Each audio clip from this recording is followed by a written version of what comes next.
আসসালামু আলাইকুম। এটিএন বাংলা সংবাদে সবাইকে স্বাগত জানাচ্ছি। তামান্না মৌ। শুরুতেই বিআরবি কেবলস সংবাদ শিরোনাম। আগামী রোজার আগেই নির্বাচনের প্রস্তাব তারেক রহমানের। সব প্রস্তুতি শেষ হলে রমজান শুরুর আগের সপ্তাহে ভোট। লন্ডন বৈঠকে ডক্টর ইউনূস। ডক্টর ইউনূস তারেক রহমানের বৈঠকে সন্তুষ্ট বিএনপি। ফেব্রুয়ারিতে ভোট আয়োজনের সম্মত হওয়ায় প্রধান উপদেষ্টার প্রতি কৃতজ্ঞতা মির্জা ফখরুলের। বর্ষার আগেই সারা দেশে ছড়িয়ে পড়েছে ডেঙ্গু। 24 ঘন্টায় আরও 5 জনের প্রাণহানি। হাসপাতালে ভর্তি 159 জন। করোনায় একদিনে 2 জনের মৃত্যু। এবং দেশের 22 জেলায় বইছে তীব্র তাপপ্রবাহ। আরও 2-3 দিন থাকতে পারে বলছে আবহাওয়া অধিদপ্তর। দুঃসহ গরমে অতিষ্ঠ জনজীবন। শুনছিলেন বিআরবি কেবলস সংবাদ শিরোনাম। এবার বিস্তারিত। সব প্রস্তুতি শেষ করা গেলে আগামী রমজানের আগের সপ্তাহে ভোটের আয়োজন করা যেতে পারে বলে জানিয়েছেন প্রধান উপদেষ্টা ডক্টর মোহাম্মদ ইউনূস। সেক্ষেত্রে জুলাই গণহত্যার বিচার ও সংস্কারের পর্যাপ্ত অগ্রগতি প্রয়োজন বলে জানান তিনি। লন্ডনে প্রধান উপদেষ্টার সঙ্গে একান্ত বৈঠকে আগামী রোজার আগেই জাতীয় নির্বাচনের প্রস্তাব দেন বিএনপির ভারপ্রাপ্ত চেয়ারম্যান তারেক রহমান। ডক্টর মোহাম্মদ ইউনূসের সঙ্গে তারেক রহমানের বৈঠকের পর যৌথ বিবৃতিতে এসব তথ্য জানান জাতীয় নিরাপত্তা উপদেষ্টা ডক্টর খলিলুর রহমান। বৈঠক ফলপ্রসূ হয়েছে বলে দাবি করেন বিএনপি স্থায়ী কমিটির সদস্য আমির খসরু মাহমুদ চৌধুরী। বিস্তারিত জানাচ্ছেন একরামুল হক সাইম। সুরঙ্গের শেষে যেন আলোর খোঁজে ছুটছিলেন, যে আলোয় আপাতত কাটল বাংলাদেশে উত্তাপময় রাজনীতির আধার। লন্ডনের ডরচেস্টার হোটেলের গলি বেয়ে বৈঠকস্থলে পৌঁছালে তারেক রহমানকে এগিয়ে এসে ডক্টর মোহাম্মদ ইউনূসের উষ্ণ অভ্যর্থনা সরকারের সাথে বিএনপির দূরত্ব গোছানোরই আগাম জানান দিল।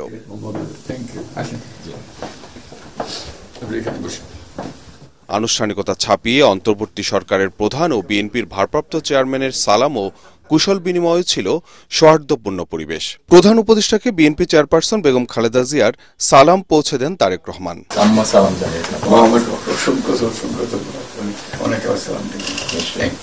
শুরুতে কিছুক্ষণ সরকার ও বিএনপির প্রতিনিধিদের নিয়ে বৈঠক করেন ডক্টর মোহাম্মদ ইউনূস ও তারেক রহমান।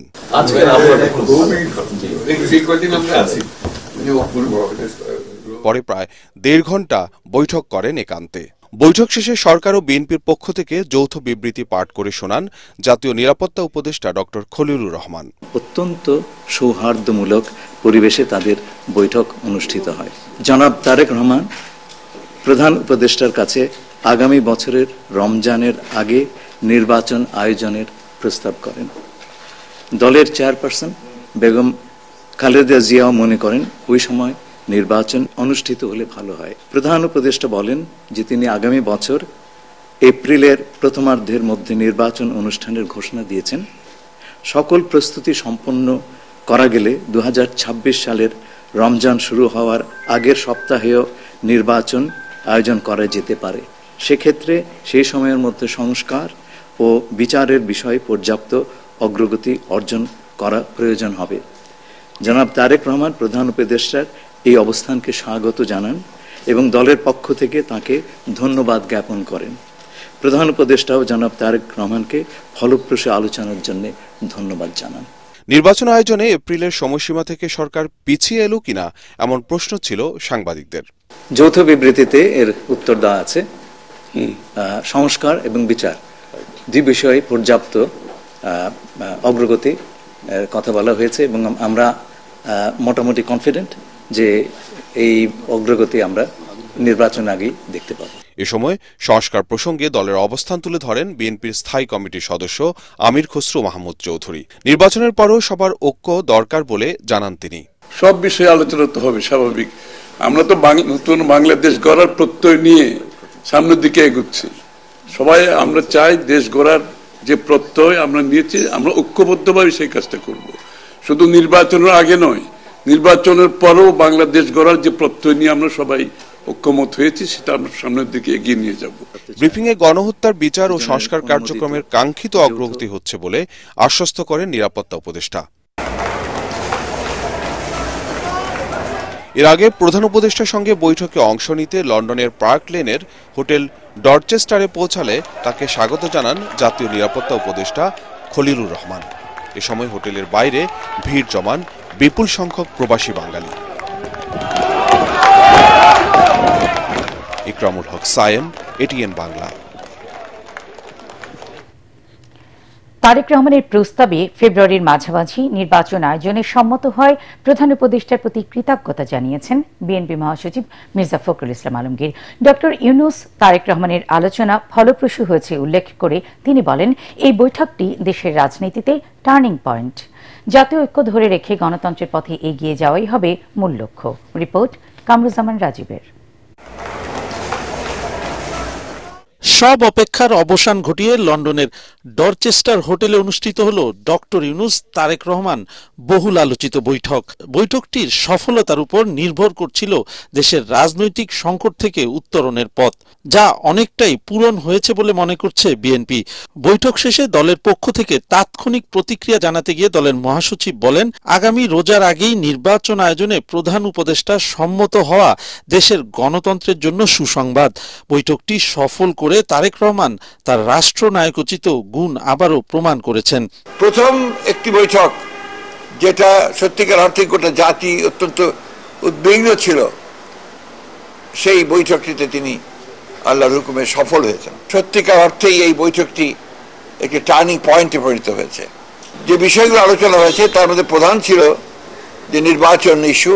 গোটা জাতি আনন্দের সঙ্গে লক্ষ্য করলো যে আপনার এইটাতে প্রধান উপদেষ্টা সম্মত হয়েছেন এবং তারা ফেব্রুয়ারির মাঝামাঝি সময়ে নির্বাচনের সময়সীমা নির্ধারণ করেছেন। মির্জা ফখরুল বলেন, সব অনিশ্চয়তা কাটিয়ে দুই নেতা প্রমাণ করলেন জাতীয় স্বার্থে বাংলাদেশের মানুষ ঐক্যবদ্ধ থাকতে পারে। সবকিছু অনিশ্চিত অবস্থায় চলে গিয়েছিল, সেই অবস্থাকে কাটিয়ে তিনি জাতিকে এই দুই নেতা আবার সামনের দিকে আশা নিয়ে এগিয়ে যাওয়ার স্বপ্ন দেখিয়েছেন। এখন যেটা প্রয়োজন হবে, অতীতে যে সমস্ত ছোটখাটো আপনার একটু কথাবার্তা হয়েছে সেগুলোকে ভুলে গিয়ে সামনের দিকে জাতীয় ঐক্যকে আরো দৃঢ় করে এবং যেটা বলা হয়েছে আপনার সমস্যাগুলোকে সমাধান করে নিয়ে আমরা যেন অতি দ্রুত একটা নির্বাচন, যেটা বলা হয়েছে ফেব্রুয়ারির মাঝামাঝি সময়, সেই নির্বাচনে সুষ্ঠুভাবে সুন্দরভাবে যেতে পারি এবং জাতির যে আকাঙ্ক্ষা সেটা পূরণ করতে পারি।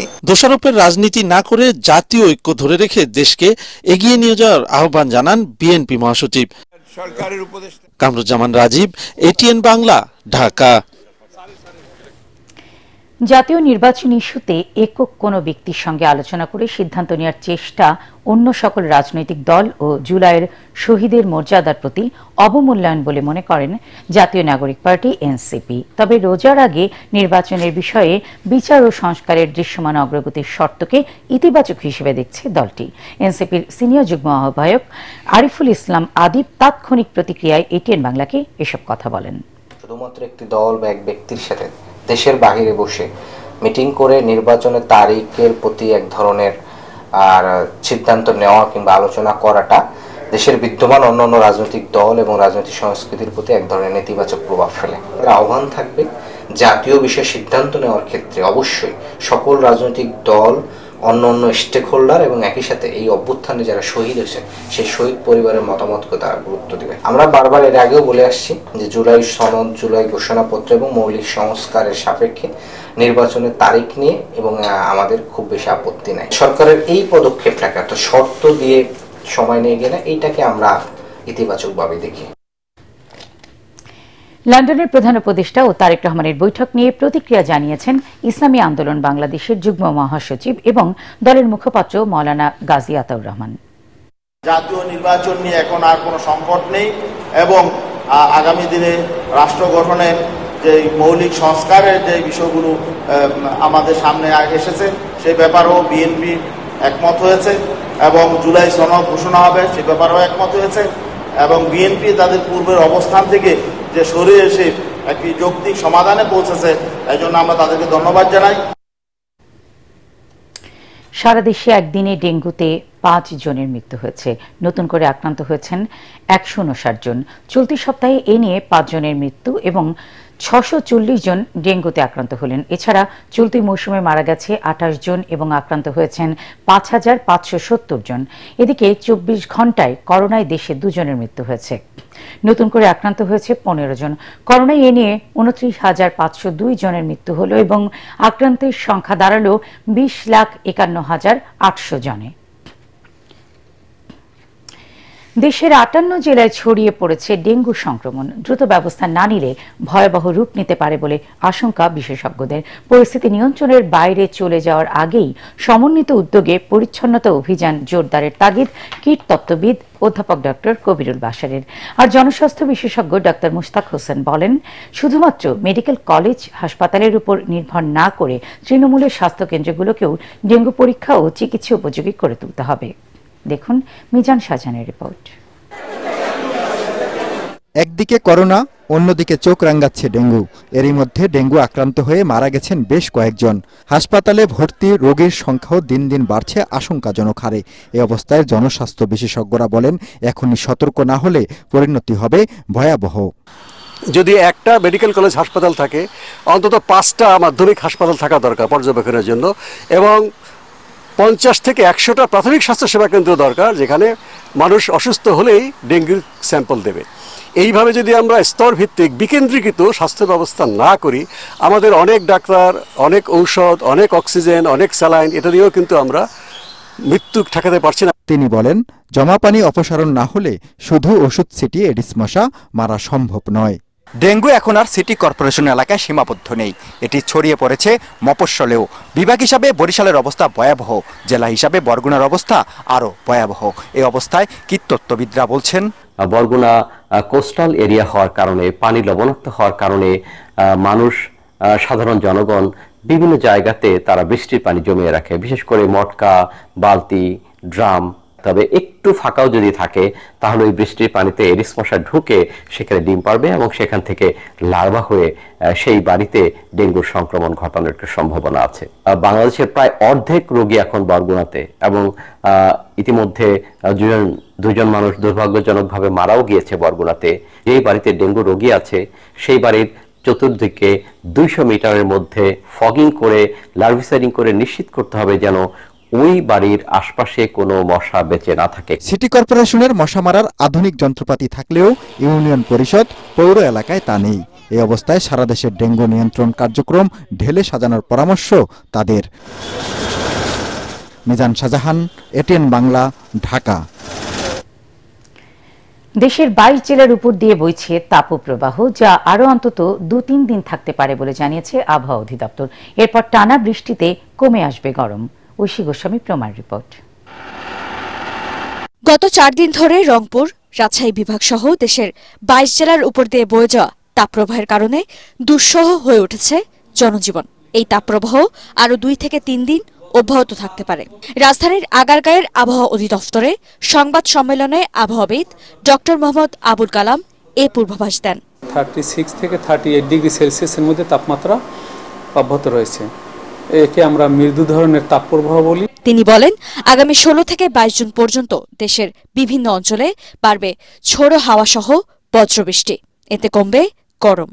এই যে টানা বৃষ্টিপাত, এই বৃষ্টিপাতের ফলে তাপমাত্রা সহনশীল পর্যায়ে আসবে। আবার এই বৃষ্টিপাত কেটে গেলে সূর্যের উজ্জ্বল কিরণকাল আবার বৃদ্ধি পাবে, জলীয়বাষ্পের আধিক্য থাকবে, বাতাসের গতিবেগ যদি কমে যায় তাহলে এই মৃদু ধরনের তাপপ্রবাহ এই মনসুন পিরিয়ডেও সংঘটিত হতে পারে।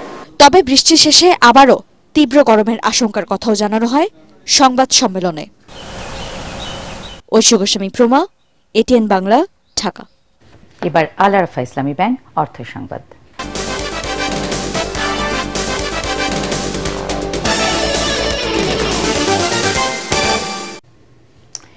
ঈদের ছুটিতে মাংসের চাহিদা না থাকলেও বাজারে কদর বেড়েছে মাছের, বেড়েছে দামও। সাগরে মাছ ধরা শুরু হলেও এখনো চড়া ইলিশের বাজার। তবে সহনীয় রয়েছে সবজি বাজার। ছুটির প্রভাবে বাজারে পণ্য সরবরাহের পাশাপাশি ক্রেতা উপস্থিতিও বেশ কম। আগামী সপ্তাহ থেকে বেচাকেনা বাড়বে বলে আশা ব্যবসায়ীদের। শরফুল আলমের রিপোর্ট। কোরবানির ঈদের ছুটির কারণে ফাঁকা রাজধানী ঢাকা। তার প্রভাব পড়েছে রাজধানীর বাজারগুলোতে। ক্রেতা বিক্রেতাদের উপস্থিতি কম, নেই চিরচেনা ব্যস্ততাও, জমেনি কেনাবেচাও। সরবরাহ কম থাকলেও বাজারে পণ্যের কোনো কমতি নেই। ঢেঁড়স, পেঁপে, চিচিঙ্গা, পটল, শসা, বেগুন, লেবু বিক্রি হচ্ছে 30 থেকে 50 টাকা কেজি দরে। পটলের কেজি 30 টাকা, ধুন্দুলের কেজি 40 টাকা, ছড়ার কেজি 70 টাকা। লেবু কিনলাম ডজন 30 টাকা, তারপরে কাঁচা কলা কিনলাম 20 টাকা হালি। এখনো পর্যন্ত বাজারও ভালো করে জমে নাই, তো সব মিলাই আর একটু কম হইলে সবজির বাজারটা সহনীয় মনে হইতো আর কি। সবজির সাথে চাই পছন্দের মাছ। কোরবানির পর মাংসের দোকানে ভিড় নেই, ক্রেতারা ছুটছেন মাছের দোকানে। তবে সেখানেও নেই স্বস্তি। মাছ ধরা শুরু হইলে কি হইব, মাছের আমদানি খুবই কম চাঁদপুরে। 1 কেজি 200-300 গ্রাম যেইগুলা, এগুলা বিক্রি করতেছে আমরা 2600 টাকা কেজি। মানুষজন তো সবাই গ্রাম থেকে ফিরেনি, এখন বাজার তো একটু এলোমেলো আছে, অস্থির আছে। আজকে তো একটু বেশি, মাছ সাপ্লাইও কম, কম্পারেটিভলি একটু বেশি। আমি রুই মাছ, কাতলা মাছে এভারেজ 50 টাকা 100 টাকা বেশি আমি পাচ্ছি আর কি। মাছের দাম বাড়লেও কেজিতে 50 টাকা পর্যন্ত কমেছে ব্রয়লার মুরগির দাম। আগামী সপ্তাহ থেকে বাজার আবারও জমজমাট হয়ে উঠবে, এমনটা আশা করছেন ব্যবসায়ীরা। শরফুল আলম, ATN বাংলা, ঢাকা। এবার আন্তর্জাতিক সংবাদ।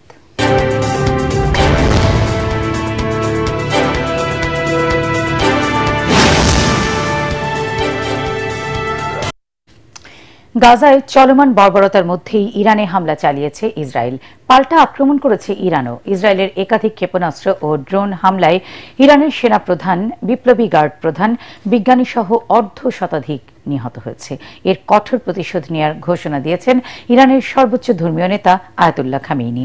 অন্যদিকে অভিযান অব্যাহত রাখার ঘোষণা দিয়েছেন ইসরায়েলের প্রধানমন্ত্রী নেতানিয়াহু। তবে এই হামলায় নিজেদের সম্পৃক্ততা নেই বলে দাবি করেছে যুক্তরাষ্ট্র। সংঘাত বন্ধে উভয় পক্ষকে শান্ত থাকার আহ্বান জানিয়েছেন ব্রিটিশ প্রধানমন্ত্রী। বিস্তারিত জানাচ্ছেন ফারহিন ইসলাম টুম্পা। ইরান জুড়ে শুক্রবার ভোরে 5 ধাপে হামলা চালায় ইসরায়েল। অপারেশন রাইজিং লায়নের আওতায় শতাধিক হামলায় অন্তত 8টি স্থানে আঘাত হানে তারা।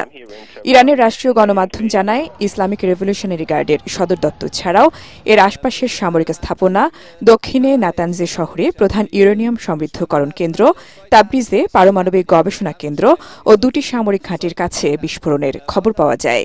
ইস্পাহান, আরাক ও কেরমানশাহ শহরেও হয়েছে হামলা।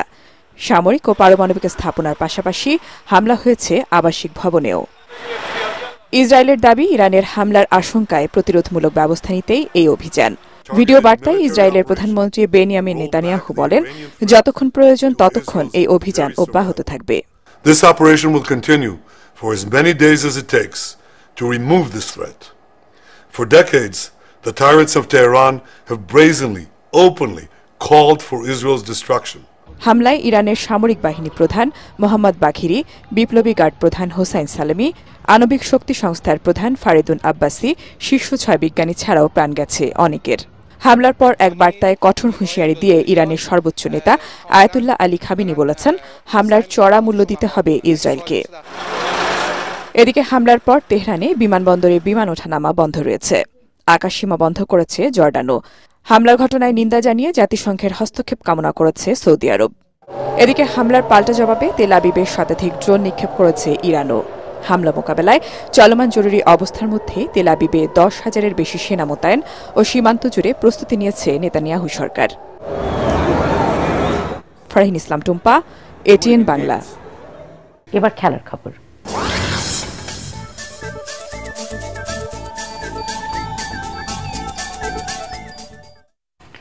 বাংলাদেশের ওয়ানডে দলকে সেরা অবস্থানে নিয়ে যেতে চান মেহেদী হাসান মিরাজ। 1 বছরের জন্য অধিনায়ক হওয়ার পর প্রথম সংবাদ সম্মেলনে টাইগার অলরাউন্ডার জানান, সাবেক অধিনায়কদের কাছ থেকে পাওয়া অভিজ্ঞতা কাজে লাগাতে চান তিনি। SM আশরাফের report. 2016-তে অনূর্ধ্ব-19 বিশ্বকাপে অধিনায়কত্ব করল জাতীয় দলের হয়ে মিরাজ প্রথম এই দায়িত্ব পালন করেন গত বছর নভেম্বরে। শান্তর চোট পাওয়ায় আফগানিস্তানের বিপক্ষে শারজায় একটি ওয়ানডেতে অধিনায়কত্ব করেন তিনি। এরপর ওয়েস্ট ইন্ডিজে 2টি টেস্ট ও 3 ওয়ানডেতেও অধিনায়ক ছিলেন। তবে এবার তার দায়িত্বটা 1 বছরের জন্য।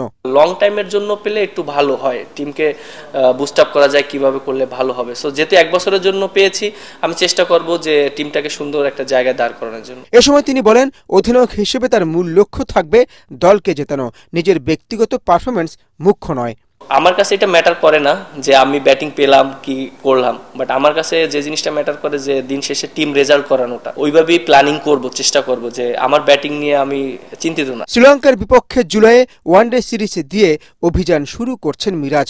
প্রথম মিশনেই সিরিজ জেতার মিশন এই অলরাউন্ডারের।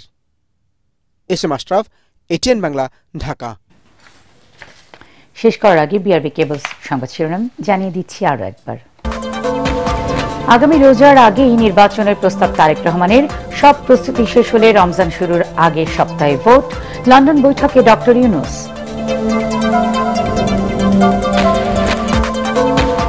ডক্টর ইউনূস তারেক রহমানের বৈঠকে সন্তুষ্ট বিএনপি। ফেব্রুয়ারিতে ভোট আয়োজনে সম্মত হয় প্রধান উপদেষ্টার প্রতি কৃতজ্ঞতা মির্জা ফখরুলের। বর্ষার আগেই সারা দেশে ছড়িয়ে পড়েছে ডেঙ্গু। 24 ঘন্টায় আরো 5 জনের প্রাণহানি। হাসপাতালে ভর্তি 159 জন। করোনায় একদিনে 2 জনের মৃত্যু।